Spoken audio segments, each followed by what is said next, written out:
I was a tomboy with sparkly shoes. Since I was a little girl, I really didn't feel like I fit in anywhere. I loved nail polish and camping. I played with boys more than girls, but my best friend was also named April Summer. I bit my nails and curled my hair. Bossy was one of the most used descriptors of me, and I spoke my mind a lot. I asked more questions than adults were comfortable with. My teachers loved me, but they also weren't entirely sure of what to do with me.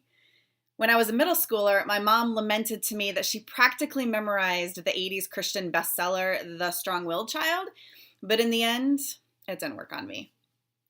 I grew up in a house of conservative faith, where I was told at home and at church, with words and reading between the lines, what a girl was supposed to be and do in this world when she grew up. I was supposed to become a wife and a mother, to care for the needs of my family and my home. That was the entire vision. My whole purpose in life was to be a suitable helper for him. But that just didn't make a whole lot of sense to me. I felt tension around that purpose. There was so much more I wanted beyond being a wife and a mom, and it seemed strange to me that God had put other dreams and vision within me if they weren't from God.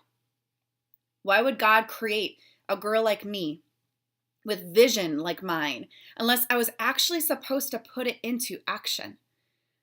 And was I being limited to being a helper?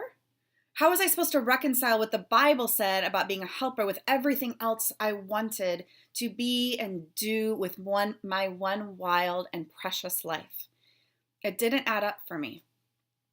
Now, you probably didn't grow up exactly like me, but I bet at some point you've been told who you're supposed to be and what you're supposed to do.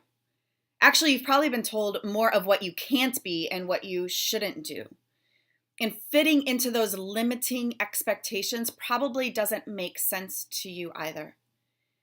Amazingly, I learned that the Hebrew word for helper is Ezer. And it's used 21 times in the Old Testament. Twice it's used to describe the woman in Genesis 2 when God created her. But it's also used to describe God 17 times in the Old Testament. That means the same word used to describe the identity of woman is also used to describe God.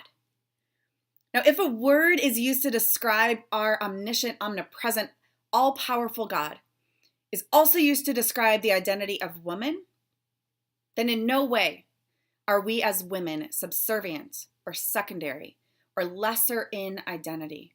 In fact, Ezer can also be translated as a strong warrior, a strong helper. Why didn't my translation say that instead? That, a strong warrior, that is who I am. And that is who you are. You and I do not exist for limited places and roles and responsibilities as women. We are Ezers, partners with God and equal to man in the creation and the formation of this world. We are strong partners in this world, fighting for more of heaven to come now on earth.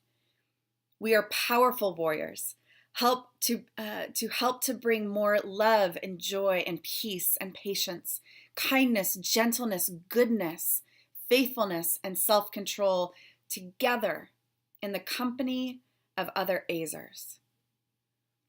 I have some big hopes and some big prayers for us. But just imagine what the world would look like when we take our place as the strong warriors God has named us to be, to strongly partner with God in making the impossible possible. Imagine being together in the company of other strong women, warriors, being and doing all that we have been created to do in this world. You and I, we belong together. And it's time for us to reclaim the Ezer that we have been created to be.